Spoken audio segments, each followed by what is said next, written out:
শুভ সকাল বন্ধুরা, কেমন আছো তোমরা সবাই? আশা করছি তোমরা সবাই খুব ভালো আছো আর আমরাও ভালো আছি। আমার আরও একটি নতুন ভিডিওতে তোমাদের সবাইকে অনেক স্বাগত জানাই। আজ হচ্ছে বৃহস্পতিবার আর এখন বাজে ঘড়ির কাঁটায় ওই সকাল 7টা মতো। তবে চলো আজকের ভিডিওটা এখান থেকেই শুরু করছি। আশা করি ভিডিওটা তোমাদের ভালো লাগবে। তো বন্ধুরা, পুরো ভিডিওটা দেখার অনুরোধ রইল। আর রোজকার বলা কথা, আমার ভিডিওটা যদি তোমাদের ভালো লেগে থাকে তাহলে অবশ্যই একটা লাইক কমেন্ট শেয়ার করে দিও আর চ্যানেলটা সাবস্ক্রাইব করে আমার পাশে থেকো। ঘুম থেকে উঠেছি সেই 6টার সময়, তারপর সমস্ত বাসি কাজগুলো সেরে চান করে সোজা চলে এসেছি রান্নাঘরে। আজকেও পুজো দেওয়া হয়নি, তার কারণ আজকের পুজোটা শাশুড়ি মা দিয়ে দিবে। তারপর আমার সেই আবার নিত্য পুজো রোজই দিতে হয়। শুধু এই একাদশী আর দ্বাদশী এই দুটো দিন শাশুড়ি মা নিজে পুজো দেয়, তাই আর আমি ঠাকুর ঘরে যাই না। তো এদিকে না, এই যে সকাল সকাল হাজবেন্ডের টিফিন করব, তার জন্য তাড়াতাড়ি করে আটাটা মেখে নিলাম আর সাথে একটা তরকারি বসিয়েছি, মানে সমস্ত সবজি দিয়ে একটা নিরামিষ তরকারি। আর এদিকে একটা ডিমের অমলেট করে দেব। আর ছেলে কালকে রাতেই বলে রেখেছিল যে আমার জন্য দুটো রুটি আর আলু ভাজি করে দেবে, আমি টিফিনে নিয়ে যাব।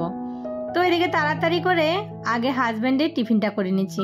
হাজব্যান্ডের টিফিনটা করে নিলে না, তারপর একটু ধীরে সুস্থে রান্নাটা বসালেও অত টেনশন থাকে না। কেন বলো তো, ওই 8টার মধ্যে টিফিনটা আমাকে পাঠাতেই হবে। তো এদিকে রুটিগুলো ভাজা হয়ে গেছে, ওইদিকে তরকারিটাও হয়ে গেছে। তারপর এই যে একটা ডিমের অমলেট করে নিলাম। আর রুটিগুলো কিন্তু সবগুলোই ফুলেছে। রুটিগুলো না ফুললে না কিন্তু ভালো লাগে না। দেখবে যখন রুটি করবে, রুটিগুলো যদি না ফুলে তখন দেখবে কিন্তু ভালো লাগে না। তারপর এই যে 1 কাপ গরম গরম লাল চা আর সাথে দুটো ব্রেড খেয়ে দিয়ে তারপর রান্না বসিয়ে দিয়েছি। আজকে এই যে কালকে তোমাদেরকে বলেছিলাম না যে এই যে হাজবেন্ড লোটে মাছ নিয়ে এসেছে, আর এই লোটে মাছ তো রান্না করতে গেলে একদম ভেঙে ঝুরঝুরা হয়ে যায়। তো আজকে আমি একটু অন্যরকম ভাবে লোটে মাছটা ভেজে নিলাম। তারপর এইদিকে দেখো মাখা মাখা করে একটু লোটে মাছের ঝাল করব।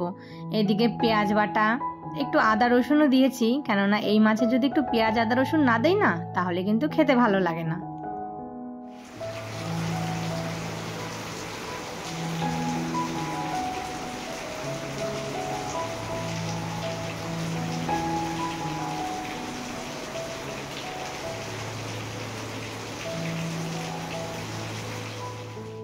এমন সময় বৃষ্টি আসলো, দেখো বাচ্চাগুলো স্কুলে যাবে এই মুহূর্তে মুষলধারে বৃষ্টি শুরু হয়ে গেল। আর এইদিকে সকালে ভাবতেই পারিনি যে এইরকম বৃষ্টি হবে। তো বড় ছেলে স্কুলে যেতে পারলো না। তো বৃষ্টিটা যদি কমে তাহলে ছোট ছেলেকে স্কুলে পৌঁছে দিয়ে আসবো। আর ছোট ছেলের স্কুলটা বাড়ির সামনে, তো তার জন্য কিন্তু ওকে পৌঁছে দিয়ে আসা যায়। আর বড় ছেলের স্কুলটা অনেকটাই দূরে, আমাদের এখান থেকে ওদলাবাড়ি বাজার। তারপর সেখান থেকে আরও কিন্তু অনেকটা ভেতরে হেঁটে যেতে হয়। রাস্তাটা খারাপ, তার জন্য টোটো যেতে চায় না। আর এই বৃষ্টির দিনে বড় বড় গাড্ডা হয়ে গেছে, সেগুলোতে জল জমে আছে। মানে টোটোগুলো যদি যায় না তাহলে ওই যে একটা রিস্ক, যদি টোটো পাল্টি হয়ে যায় এই ভয়ে না টোটোগুলোও যেতে যায় না। আর এতটা দূর হেঁটে যেতে যেতে পুরো ভিজেই যাবে। এই কারণে ছেলের আজকে আর স্কুলে যাওয়া হবে না। তো আমি হাতে কিছুটা সময় আছে, মানে রান্নাঘরের সমস্ত কাজগুলো কিন্তু হয়ে গেছে আর রান্নাও কিন্তু আমার কমপ্লিট হয়ে গেছে। আজকে আর তোমাদের সঙ্গে রান্না বান্না বেশ একটা শেয়ার করলাম না। ওই রোজই তো আমাদের একঘেয়েমি কাজ, আমাদের হাউস ওয়াইফদের ওই ডেলিকার যা রুটিন থাকে সেটা কিন্তু একটা একঘেয়েমি কাজের মতন। তো রোজ রোজ আবার একঘেয়েমি কাজ দেখাতেও কিন্তু ভালো লাগে না। তোমাদেরও হয়তো একঘেয়েমি কাজ দেখতে ভালো লাগবে না, তাই ভাবি যে একটু অন্যরকম ভাবে, একটু অন্যরকম করে ভিডিওগুলো, মানে রোজকার ভিডিওগুলো এডিট করি। তো এটাই ভেবে একটু আলাদা আলাদা কিছু তুলে ধরার জন্য চেষ্টা করি। তো ঘুরতে তো আর যাওয়া হয় না সব সময়, যখন হয়তো ঘুরতে যাই তখন সেই মুহূর্তগুলো তোমাদের সঙ্গে শেয়ার করি। কিন্তু একটা হাউস ওয়াইফের যে ডেলিকার ব্লগ হয় সেটা কিন্তু একঘেয়েমি হয়। তো এদিকে দেখো রান্নাঘরে কাজ সেরে তারপর চলে আসলাম বেডরুমে। তো বেডরুমে একটু হালকা ডাস্টিং করে নিচ্ছি। ওইদিকে ছোট ছেলে শুয়ে শুয়ে টিভি দেখছে, আর এদিকে আমার হাতে সময় আছে। তো ভাবলাম যে তাহলে চলো চটপট করে এই কাজগুলো সেরে নিই। তো এদিকে ফুল গাছগুলো সমস্ত কিন্তু ভালো করে পরিষ্কার করে নিলাম। আর এই ফুল গাছগুলো জানো তো মেলার থেকে এনেছিলাম, মানে উল্টো রথের যে মেলায় গিয়েছিলাম তো সেখান থেকে এনেছি। আর এই ফুলের তোড়াটা আমার ছেলের পছন্দ, তো আমি পছন্দ করেছিলাম অন্য কালার, ছেলে বলছে মা এই কালারটাই নাও। তো এই যে 4টে ফুলের তোড়া এনেছি, এই যে ছোট ছোট 3টে আর বড় একটা, সবকটাই কিন্তু আমার ছেলের পছন্দ।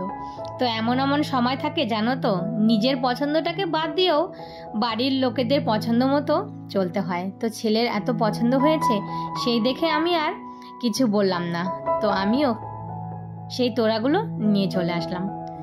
তো এদিকে দেখো বৃষ্টি তো কমছে না, আর মনে হয় না আজকে বৃষ্টি কমবে।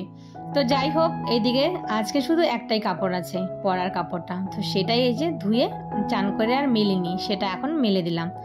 তারপর এইদিকে চলে আসলাম ভাত খেতে। তো 10:30 বেজে গেছে। তো ছেলেদেরকে একটু আলু ছানা করেছিলাম, তো সেটা দিয়ে আর ঘি দিয়ে গরম গরম ভাত দিয়ে দেবো। আমার ছেলে দুটো না আলু সেদ্ধ হলে আর কিছু লাগে না, ছোট ছেলের তো একটু সাথে ঘি হলে ওর খাওয়াটা কিন্তু বেশ জমে যায়। তো খাওয়া দাওয়া সেরে তারপর একটু বৃষ্টিটা হালকা কমেছে। বড় ছেলে তো আর স্কুলে যেতে পারলো না, তো আমি ছোট ছেলেকে রেডি করিয়ে দিলাম আর বললাম যে তুই ভাইকে গিয়ে স্কুলে দিয়ে আয়। এদিকে কিন্তু ওর বন্ধুও চলে এসেছে ওকে ডাকার জন্য। তো এই যে দুজনে মিলে এখন চলে যাবে স্কুলে, আর ওইদিকে বড় ছেলেকে বলেছি দিয়ে আসার জন্য। তো ভাবলাম যে ও যখন ছেলেকে নিয়ে স্কুলে যাবে তাহলে ওকে আমি রেডি করিয়ে দিই, আর ও কিন্তু একাই রেডি হতে পারে, ওই যখন হাতে সময় থাকে তখন আমি একটু রেডি করে দিই, না হলে ও নিজেই একাই রেডি হয়ে যায়। এদিকে সকালে ছেলের জন্য টিফিনও করলাম, তো ছেলের সেই টিফিনটা এখন পড়েই আছে। তো এদিকে ছেলেকে স্কুলে পাঠিয়ে তারপর এই যে কালকের কতগুলো জামা কাপড় ছিল, তো সেই জামা কাপড়গুলো কিছুটা শুকিয়েছিল আর কিছুটা না হালকা, মানে একটু বেশি মোটা, সেগুলো একটু তোমার এই যে ভিজেছিল, সেগুলো এখন এই যে গুছিয়ে জায়গা মতো রেখে দিচ্ছি। সংসারের কাজগুলো বুদ্ধি খাটিয়ে করি বলেই একা হাতে সুন্দরভাবে পরিপাটি করে গুছিয়ে কাজগুলো করতে পারি। তো এরপর কিন্তু মাঝখানে অনেক সময় কেটে গেছে, এখন রাত্রি 7টা বাজে। হাজবেন্ড নিয়ে আসলো একটু মোমো, তো চলো সবাই মিলে ঝাল ঝাল সজ আর সাথে একটু গরম গরম মোমো, সাথে স্যুপও এনেছে। তাহলে আজকে মোমো খেতে খেতে ভিডিওটা তাহলে আজকে এখানেই শেষ করি। সবাই ভালো থেকো, সুস্থ থেকো, আর আজকের ভিডিওটা কেমন হয়েছে অবশ্যই কিন্তু একটা কমেন্ট করে জানিও। ভালো লাগলে একটা লাইক কমেন্ট শেয়ার করে দিও, আর চ্যানেলটা সাবস্ক্রাইব করে আমার পাশে থেকো। আবারও দেখা হবে নতুন কোনো ভিডিওর সাথে।